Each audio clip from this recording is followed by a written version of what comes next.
दो भाई मेले में जाते हैं। मेले में जाने के लिए उनके पिता उन्हें 5-5 रुपए देते हैं। छोटा भाई उन 5 रुपए का एक खिलौना खरीद लेता है और बड़ा भाई उस 5 रुपए से उस खिलौने बनाने का सामान खरीद लेता है और 2 दिन खिलौना बनाने के बाद तीसरे दिन उसे 5 रुपए में बेच देता है, जिससे उसे 2 रुपए का मुनाफा होता है। दोनों भाई हैं तो एक ही बाप की संतान, लेकिन दोनों भाइयों में फर्क क्या है?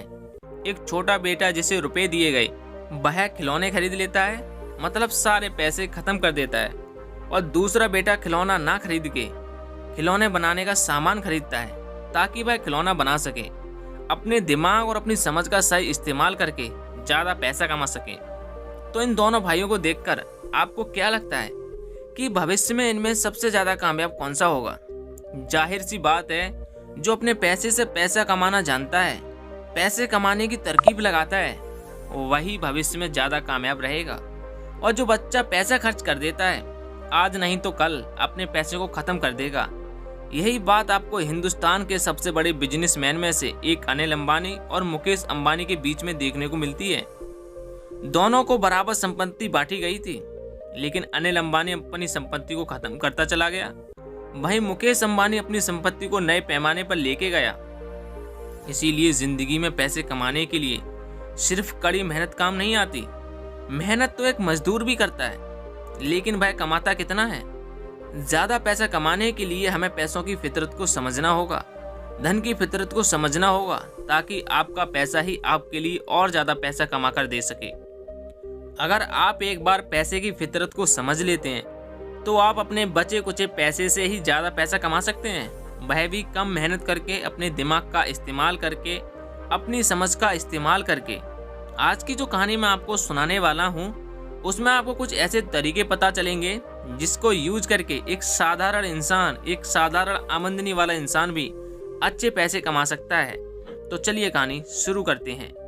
एक बार की बात है, एक जवान लड़का एक बौद्ध भिक्षु के पास जाता है और कहता है कि हे महात्मन, मैं अमीर बनना चाहता हूँ, मैं बहुत सारा धन कमाना चाहता हूँ, तो मैं कैसे बहुत सारा धन कमा सकता हूँ? बौद्ध भिक्षु ने उस लड़के की पूरी बात को ध्यान से सुना, फिर कहा कि सुनो, मैं तुम्हें एक कहानी सुनाता हूँ, जरा ध्यान से सुनना। एक नगर में चंगेरी नाम का एक बहुत ही धनवान सेठ रहता था। बहुत ही संपत्ति उसे अपने पिता से विरासत में मिली थी और कुछ संपत्ति उसने अपने सोच और समझ से अर्जित कर ली थी। उस सेठ के 2 बेटे थे, जहाँ उसका बड़ा बेटा बहुत ही होनहार था, वहीं छोटा बेटा उसके व्यापार में उसकी कुछ भी मदद नहीं करता था। अब अपनी दुनिया में ही मस्त रहता था। उसे नई नई चीजें सीखने का बहुत शौक था, तो कभी वह संगीत सीखने लगता तो कभी कोई दूसरी कला सीखने लगता। वहीं उस सेठ का बड़ा बेटा व्यापार का लेन देन देखता था। सेठ को हमेशा लगता था कि मेरा छोटा बेटा मेरी संपत्ति को नष्ट कर देगा, क्योंकि वह तो फिजूल की चीजें सीखता रहता है। वह अपने बड़े भाई से कुछ सीख क्यों नहीं लेता? यह बात उसके मन को बहुत आघात पहुंचाती थी कि मेरा छोटा बेटा अपने जीवन में क्या करेगा, कैसे वह अपने जीवन में उन्नति करेगा और कैसे वो ऊंचाइयां हासिल करेगा। एक दिन उसने अपने दोनों बेटे को अपने पास बुलाकर कहा कि यह धन संपदा मैंने बहुत मेहनत से खड़ी की है, लेकिन जब तुम मेरी संपत्ति का सही उपयोग नहीं करते हो तो मुझे बहुत दुख होता है। तुम अपने बाप की हालत को क्यों नहीं समझते हो? अपने बड़े बेटे की तरफ इशारा करते हुए अपने छोटे बेटे से कहा कि तुम अपने बड़े भाई से कुछ सीख क्यों नहीं लेते हो? जरा देखो, तुम्हारे बड़े भाई ने मेरे व्यापार को उसने कितना फैला दिया है, और एक तुम हो कि चीजें सीखते रहते हो। संगीत सीखना है, अरे क्या करोगे संगीत सीखकर? क्या तुम्हें भांड बनना है? अरे तुम मेरा व्यापार में मेरा हाथ क्यों नहीं बटाते? नई चीजें क्यों नहीं सीखते? जीवन में धन अर्जित करने के बारे में ख्याल क्यों नहीं करते? यह सुनकर उसके छोटे बेटे ने कहा कि पिताजी, आपने अपने जीवन में इतना धन कमाया, इतनी संपत्ति कमाई, लेकिन आपके पास जीवन में कुछ मजा, कुछ आनंद, उत्साह, कुछ जोश, ऐसा कुछ है? आप सिर्फ धन कमाते हो और धन कमाने के पीछे बैठ के चिंतन करते हो, जबकि आपके पास इतना सारा धन पहले से मौजूद है। मुझे संगीत सीखने में ही आनंद मिलता है, मेरी धन के प्रति कोई रुचि नहीं है। हमारे पास धन इतना ज्यादा है तो मेरी धन के प्रति रुचि क्यों होगी? आप खुद सोचिए। यह सुनकर वो सेठ तिलमिला उठा। वह अपने बेटी की तरफ उंगली करते हुए बोला कि तुम्हें लगता है कि संपत्ति सब व्यर्थ है? मैंने अपनी जिंदगी में यूं ही मेहनत की है। क्या तुम्हें लगता है धन कमाना इतना आसान है? आज से तुम दोनों भाइयों को 1 साल का वक्त देता हूँ और 1 साल में तुम में से जो भी ज्यादा पैसा कमाएगा मैं अपनी सारी संपत्ति उसी के नाम कर दूंगा। याद रखना, मैं अपनी कमाई हुई संपत्ति को बर्बाद करने के लिए तुम्हारे हाथों में नहीं दे सकता। अगर 1 साल के अंदर तुमने साबित नहीं किया तो मैं अपनी सारी संपत्ति तुम्हारे बड़े भाई को दे दूंगा। यह सुनकर उनके छोटे बेटे को बहुत ही दुख हुआ। उसे लगा कि पिताजी के पास इतनी संपत्ति है, लेकिन फिर भी पता नहीं पिताजी संपत्ति को इतना महत्व क्यों देते हैं। लेकिन उन्होंने अपने पिता की खुशी के लिए उनकी शर्त मंजूर कर ली। 1 साल का वक्त शुरू हो चुका था। सेठ का बड़ा बेटा तो पहले से ही अपना व्यापार जमा कर बैठा हुआ था, तो उसे तो कोई समस्या नहीं थी, वह तो अपना धन कमा रहा था। लेकिन छोटा बेटा संगीत के पीछे लगा हुआ था। उसे कोई चिंता नहीं थी कि मैं 1 साल में कितना धन कमाता हूँ या कितना कमा पाता हूँ। वह तो बस अपना संगीत सीखने में मगन रहता था। धीरे धीरे समय के साथ बड़े भाई को लगने लगा कि सारी संपत्ति मेरे हिस्से में आने वाली है, इसीलिए वह निश्चित होकर अपना व्यापार कर रहा था। और भाई सेठ का छोटा बेटा अभी इन चीजों से एकदम बेखबर था। उसे कोई चिंता नहीं थी कि उसके हिस्से में कितनी जायदाद आने वाली है। लेकिन जैसे जैसे समय बीतने लगा और 1 साल का वक्त नजदीक आ पहुंचा, तभी एक चमत्कार हुआ। किसी ने नहीं सोचा था कि ऐसा हो सकता है। यहाँ तक कि सेठ के छोटे बेटे ने भी नहीं सोचा था कि उसकी किस्मत ऐसे अकस्मात तरीके से अचानक बदल जाएगी। एक दिन जब वह अपने संगीत का रियाज कर रहा था, तो उसी प्रदेश के सम्राट वहां पर घोड़े से गुजर रहे थे। जब वह वहां से गुजर रहे थे तो उन्होंने सेठ के छोटे बेटे को संगीत बजाते हुए और गाते हुए देखा।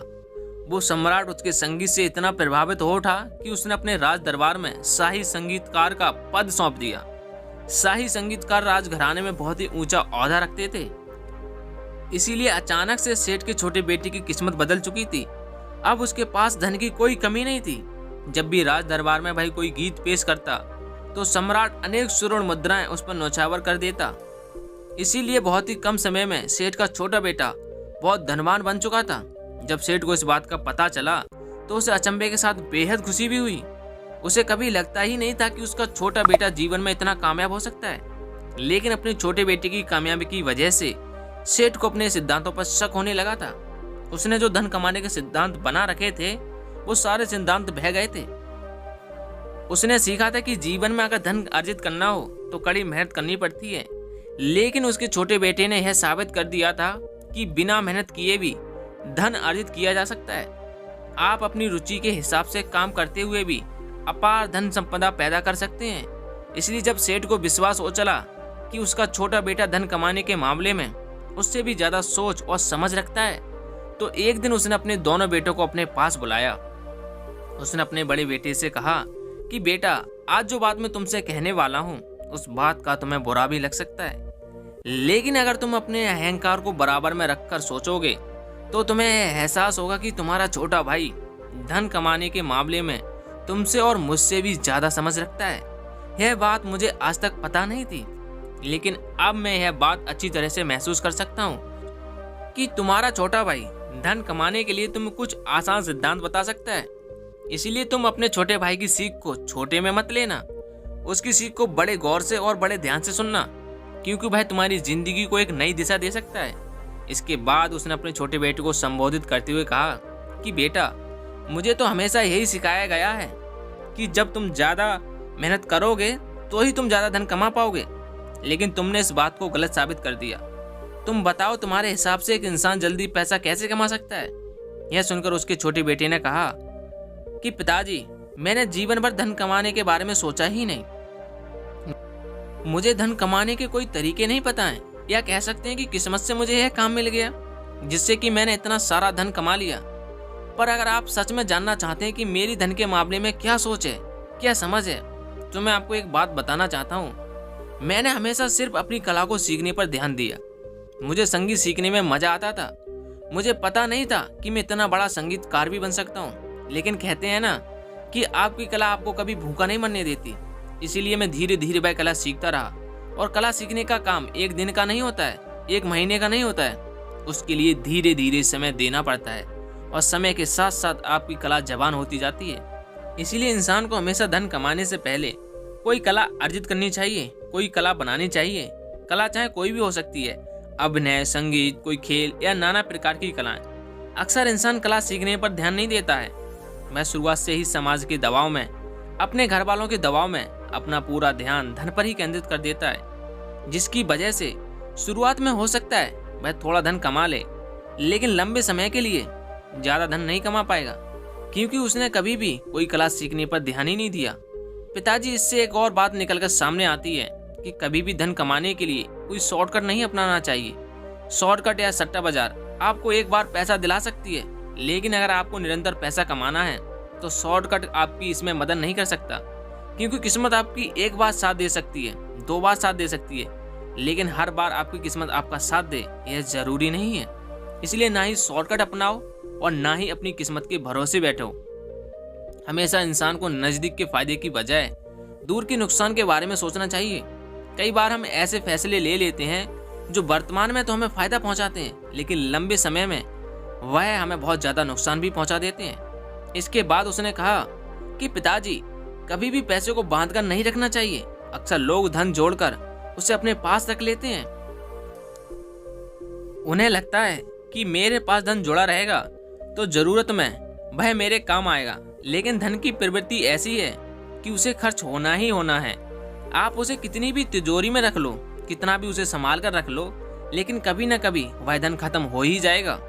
इसीलिए धन को बांध कर रखने की बजाय उसे अलग अलग जगहों पर लगा दो, जिससे कि आपका धन आपके लिए और ज्यादा धन कमा कर दे। मॉडर्न लैंग्वेज में अगर मैं आपको बताऊं तो हिंदुस्तान में सिर्फ 5% लोग शेयर मार्केट में इन्वेस्ट करते हैं, और वहीं अमेरिका में यही आंकड़ा 55% का है।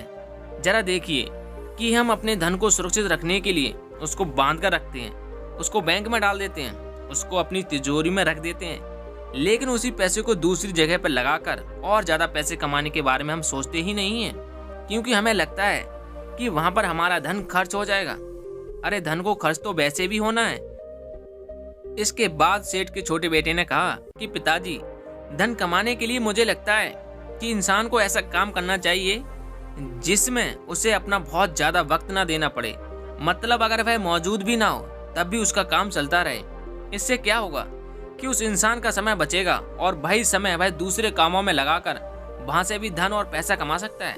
लेकिन इंसान को पैसा कमाने के लिए इतना भी तनाव नहीं लेना चाहिए कि उसे अपने शरीर से समझौता करना पड़ जाए। अक्सर हम अपने आसपास ऐसे बहुत सारे लोगों को देखते हैं जिन्होंने अपने जीवन में बहुत सारा धन कमाया, लेकिन उनका स्वास्थ्य, उनका शरीर उनका साथ ही नहीं दे रहा है।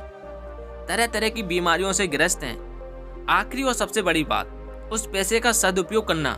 जो भी पैसा कमाते हैं, अगर हम उसका सही उपयोग नहीं करेंगे तो आज नहीं तो कल पैसा तो खत्म हो ही जाएगा। इसलिए जो पैसा दूसरों की मदद करने के लिए, दूसरों को काम देने के लिए खर्च किया जाता है, वह पैसा खत्म होने के बाद भी आपको दुख नहीं देता। इसलिए ऐसा काम करो ताकि तुम्हारे जरिए दूसरे लोगों को भी काम मिल सके, दूसरे लोगों का जीवन भी सुधर सके। आखिर में एक बात कहना चाहता हूँ कि पैसा तो सब कमाना चाहते हैं, और वह भी आसान तरीके से, लेकिन कमा कितने लोग पाते हैं। इसलिए हमेशा किसी कला को सीखने पर ध्यान दो। जितने भी फिल्मी सितारों को हम देखते हैं, उन्होंने अपने जीवन काल में बहुत मेहनत की। अपनी शुरुआती दिनों में उनके पास कोई पैसा नहीं था, कोई फेम नहीं था, लेकिन उन्होंने अपनी कला को सीखना जारी रखा था, और इतने साल अपनी कला को सीखने के बाद आज उसका परिणाम उन्हें मिल रहा है। लेकिन यह सब एक दिन में नहीं हुआ, उन्होंने निरंतर अपनी कला को निखारा। अगर आप कोई कला अर्जित कर लेते हैं तो पैसा आपके पीछे भागेगा, लेकिन अगर आप पैसे के पीछे भागेंगे तो आप भागते ही रह जाएंगे, लेकिन आपकी दौड़ कभी भी पूरी नहीं होगी। इसीलिए किसी भी कला को सीखना शुरू करो। कला कोई भी हो सकती है, शेयर मार्केट, स्पोर्ट, बिजनेस, नाना प्रकार की कलाएं हो सकती हैं। ये सभी कलाएं होती हैं जिनके द्वारा हम अच्छा धन अर्जित कर सकते हैं, अच्छा पैसा कमा सकते हैं। इसीलिए पैसे के बारे में सोचना बंद करो, अपने आप ही आ जाएगा। किसी कला के बारे में सोचो, उस कला को कैसे ऊपर उठाया जाए इसके बारे में सोचो, अपनी समझ को बढ़ाओ। तो दोस्तों, कैसी लगी ये कहानी कमेंट सेक्शन में हमें जरूर बताएं। अगर कहानी अच्छी लगी हो तो चैनल को सब्सक्राइब और वीडियो को शेयर करना मत भूलिए। हम मिलते हैं अगली ऐसी ही कहानी में। तब तक के लिए सकारात्मक सोच के साथ अपने लक्ष्य के प्रति बढ़ते चलें और अपना और अपनी फैमिली का ख्याल रखें। जय हिंद साथियों।